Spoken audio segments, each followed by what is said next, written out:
Hello students, आज हाम्रो चाहिँ टपिक रहेको छ distance between any two points. हामीले दुईटा कोअर्डिनेट दिएको छ र त्यसको हामीले डिस्टेंस निकाल्नु पर्यो भने कसरी निकाल्ने त त्यो फर्मुला डेरिभेसन गर्न गइरहेको छौं। हामी सजिलै एउटा डेराइभ गर्न सक्छौं। अब यसमा चाहिँ हामीले केही स्टेप्सहरु फलो अप गर्यो भने सजिलै बन्न सक्छौं। अब कसरी गर्ने म देखाउन गइरहेको छु। सबभन्दा पहिला चाहिँ हामीले चाहिँ यसमा हाम्रो रेक्टेंगुलर एक्सिस ड्रा गर्नुपर्ने हुन्छ। यहाँ चाहिँ rectangular axis draw गर्दैछु x o x dash y o y dash। अब हेर्नु यो जुन x o x dash horizontal line छ र y o y dash यो हाम्रो भर्टिकल लाइन छ। जब हामी दुवै लाइनलाई चाहिँ परपेन्डिकुलर हुने गरी चाहिँ इन्टरसेक्ट गराउँछौं भने यो इन्टरसेक्टिङ पोइन्ट भनेको ओरिजिन भयो र यो होललाई हेर्नु भन्दाखेरि रेक्टेंगुलर एक्सिस भनेर चाहिँ भन्छौं। अब यसमा हामी चाहिँ के गर्छौं त कुनै दुईटा पोइन्ट एज्युम गर्छौं। सपोज म एउटा पोइन्ट यहाँ राखेको छु a भनेर जसको कोअर्डिनेट छ x1 y1 र अर्को पोइन्ट यहाँ छ b भनेर जसको कोअर्डिनेट छ x2 y2 भनेर रहेको छ। ओके अब यो दुईटा पोइन्ट हामीले के गर्छौं त आफैले एज्युम गरेको छु, आफैले लेखेको छु। भनेपछि यो कुरालाई लेखौं let a x1 y1 and b x2 y2 be 2 points हामीले लिएको यो दुईवटा पोइन्ट्स यसको हामीले डिस्टेंस निकाल्न गइरहेको छौं। भनेपछि डिस्टेंस निकाल्नलाई यसलाई के गर्ने त जोइन गर्नुपर्ने हुन्छ। भनेपछि यो दुईटै पोइन्टलाई हामीले जोइन गरिरहेको छौं। यहाँ लेख्ने जोइन a एन्ड b। अब यो दुईटै a र b लाई जोइन गरिसकेपछि एउटा यो के बन्यो त स्ट्रेट लाइन सेगमेन्ट। अब यो पोइन्टबाट र यो पोइन्टबाट दुवै पोइन्टबाट x एक्सिस सँग परपेन्डिकुलर हुने गरी लाइन ड्रा गर्ने। भन्नाले यहाँबाट x एक्सिस भनेको यो लाइन र यो b पोइन्टबाट पनि हामी जस्तै यो परपेन्डिकुलर हुँदा यसको नाम राखिरहेछु m र यसको n राख्ने। यो त हामीले के गरेछौं त आफैले ड्रा गरेको कन्स्ट्रक्ट गरेको। भनेपछि यहाँ लेख्ने ड्रा भनेको अब यो ड्रा त भयो। अब ड्रा हामीले के गर्ने भनेको am is perpendicular to ox, am perpendicular to ox भनेको यो am चाहिँ के छ त यो x एक्सिस को यहाँ देखि यहाँ छ यो सँग के छ परपेन्डिकुलर भएको छ। त्यसैगरी bm पनि के सँग परपेन्डिकुलर छ त ox सँग। भनेपछि यसलाई पनि हामी लेखौं bm perpendicular to ox। यो हामीले कन्स्ट्रक्ट गरेको। अब त्यसपछि चाहिँ अब यो a बाट हामीले यो लाइन सँग परपेन्डिकुलर हुने गरी एउटा लाइन ड्रा गर्छौं। जस्तै यो हामीले यो गर्ने यसलाई म c राखेको छु। भनेपछि ac परपेन्डिकुलर टु कुन लाइनमा ड्रा गर्ने bm। भनेपछि ac परपेन्डिकुलर टु bm हाम्रो यो AC के भयो यो BM सँग परपेन्डिकुलर। अब हेरौं यति गरिसकेपछि अब यो जुन कोअर्डिनेट दिएको छ a को x1 y1 यो खासमा के को लेख्नु त भन्दाखेरि OM यो OM भनेको के डिनोट गर्छ त यो x एक्सिस मा रहेको छ। भनेपछि x कोअर्डिनेटलाई डिनोट गर्ने काम गर्यो। त OM भनेको कति छ x1। भनेपछि यहाँ लेखौं OM equal to x1 र त्यसैगरी am यो भनेको त भर्टिकल लाइन छ y कोअर्डिनेट को लागि। भनेपछि यहाँ कति छ त y। त am भयो कति am equal to y1। Same यही प्रोसेसमा अब यताबाट हेर्दाखेरि यो b मा दिएको छ कोअर्डिनेट x2 y2। भनेपछि OM हाम्रो कति भयो त यहाँ देखि यहाँसम्म भनेको x कोअर्डिनेट कति छ त x2। ON equal to x2 र त्यसैगरी bn हाम्रो कति छ y भनेपछि यहाँ लेख्ने bn इक्वल टु y। अब यति भइसकेपछि अब यो 90 छ यो पनि 90 छ यतापट्टि हामीले हेर्दाखेरि यो 90 छ यो 90 छ भने यो पनि 90 यसले के डिनोट गर्यो भने कस्तो खालको क्वाड्रिलेटरलमा चाहिँ इच एंगल 90 डिग्री हुन्छ त भनेपछि हाम्रो रेक्टेंगल अथवा स्क्वायर तर यहाँ नि हाम्रो रेक्टेंगल हामी स्क्वायर पनि हुन सक्छ रेक्टेंगल पनि तर बेस्ट भनेको रेक्टेंगल हुन्छ किन भन्दाखेरि रेक्टेंगल हुनलाई अपोजिट साइड्स मात्रै इक्वल हुनु पर्यो तर स्क्वायर हुनलाई अल साइड्स इक्वल अब यो अल साइड्स इक्वल हुन पनि सक्छ नहुन पनि सक्छ त्यही भएर यसलाई चाहिँ हामीले रेक्टेंगल मात्रै मान्ने ठीक है। अब रेक्टेंगल छ भने रेक्टेंगलमा अपोजिट साइड्स के हुन्छ त इक्वल तर AM CN सँग इक्वल हुने भयो AM इक्वल टु CN यो हाम्रो यो लाइनसँग इक्वल हुने भयो किन भन्दाखेरि यो जुन छ ACNM यो एउटा के बन्यो त रेक्टेंगलमा के हुन्छ त अपोजिट साइड जहिले पनि इक्वल हुन्छ।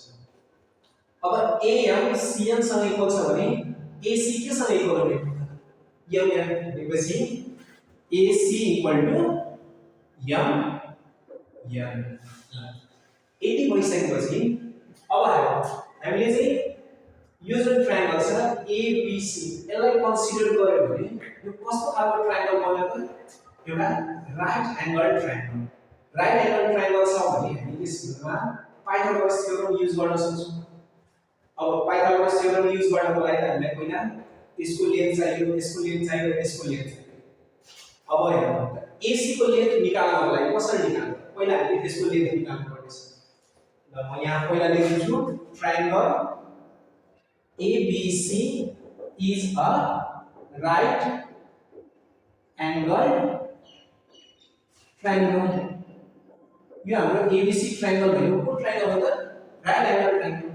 अब राइट एंगल ट्रायंगलमा हामी तीनटै साइडको लेन्थ निकाल्नु सबभन्दा पहिला म AC को निकाल्दिन्छु यो AC को निकाल्नको लागि AC इक्वल टु अब यो AC को भ्यालु AC के सँग इक्वल छ त MN हाम्रो AC भनेको MN सँग इक्वल छ भने AC इक्वल टु MN भयो।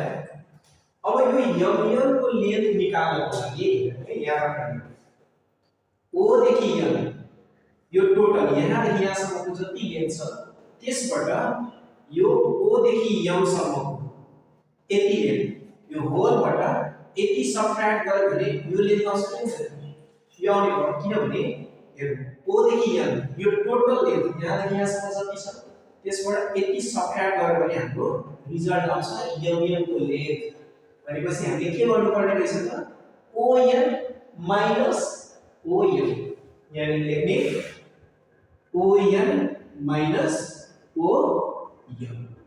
अब OM को हाम्रो भ्यालु कति छ त x2 भनेपछि x2 माइनस OM को कति छ x1 भनेपछि x1 यति भयो। अब यही प्रोसेसमा हामीले BC को निकाल्नु छ BC को निकाल्नलाई पनि हामीले सेम त्यसै गर्ने लागि टोटलबाट यो टोटलबाट BN बाट CN सबट्र्याक्ट गर्यो भने BC आउने भयो भनेपछि यहाँ लेखौं BC equal to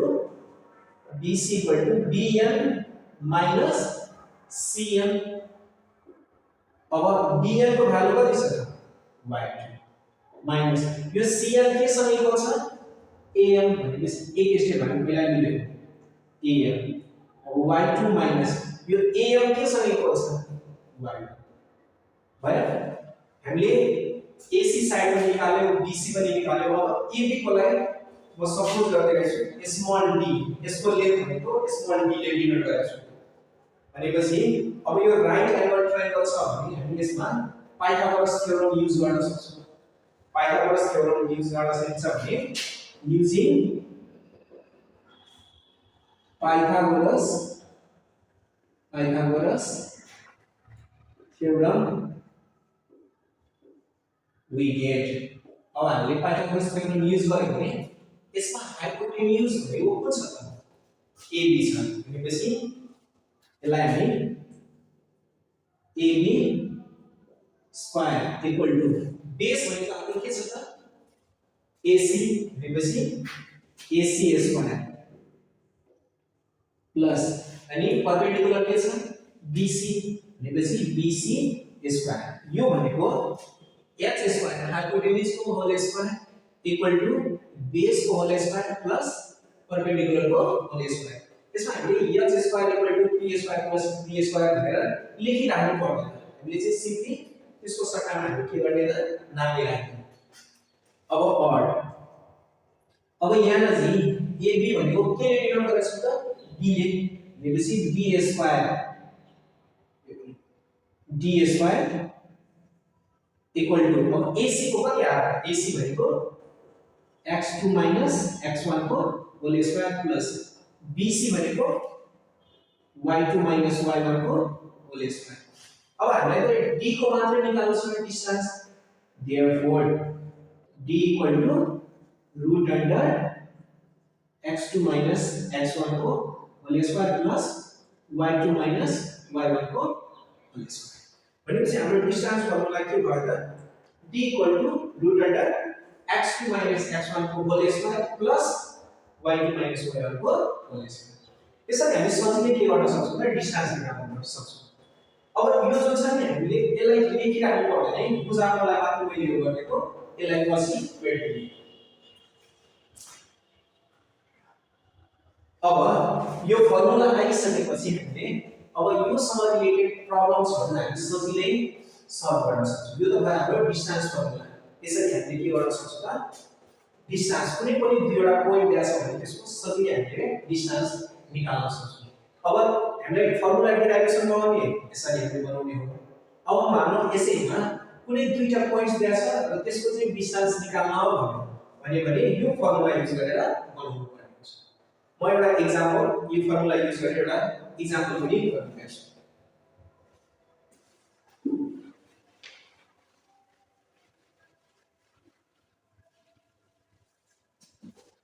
suppose question एउटा दिएको छ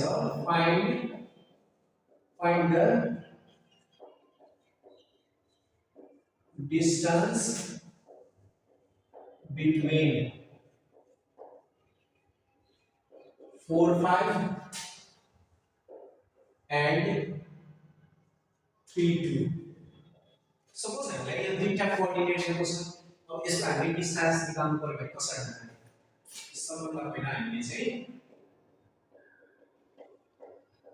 यहाँ हाम्रो x1 भनेको मानव यो छ यसमा x1 y1 फर्स्ट पोइन्ट यसलाई मान्यो भने x1 y1 x2 y2 x1 भनेको 4 y1 भनेको 5 त्यसपछि छ x2 भनेको 3 y2 भनेको 2 अब हामीले डिस्टेंस निकाल्नु छ भनेपछि using distance formula using distance formula